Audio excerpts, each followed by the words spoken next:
സല്ലല്ലാഹു അലൈഹി വസല്ലം പഠിപ്പിച്ചു. ഒരു ഹദീസിൽ നമുക്ക് കാണാം, ഇന്ന അവ്വല സുംറത്തിൻ യദ്ഖുലൂനൽ ജന്ന അലാ സൂറത്തിൽ ഖമരി ലൈലത്തുൽ ബദർ.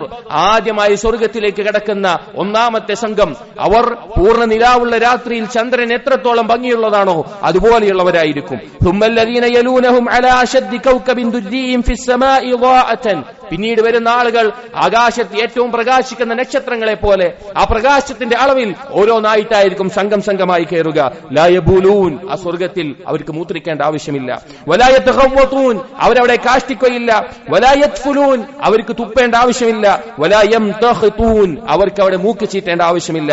അംശാതുഹുമുദ് ദഹബ്, അവരുടെ ചീർപ്പുകൾ സ്വർണ്ണമായിരിക്കും, സ്വർണം കൊണ്ടുള്ളതായിരിക്കും. വറശഹുമുൽ മിസ്ക്, അവരുടെ വിയർപ്പ് കസ്തൂരിയുടെ ഗന്ധമായിരിക്കും. വമജാമിറുഹുൽ ഉലൂവത്തുൽ അൻജൂജ് ഊദുത് തീബ്, അവർക്ക് ബഖൂറായി പുകക്കാനുള്ളത് ഏറ്റവും വിശിഷ്ടമായ ഊദുകളായിരിക്കും എന്ന് നബി സല്ലല്ലാഹു അലൈഹി വസല്ലം പറഞ്ഞു.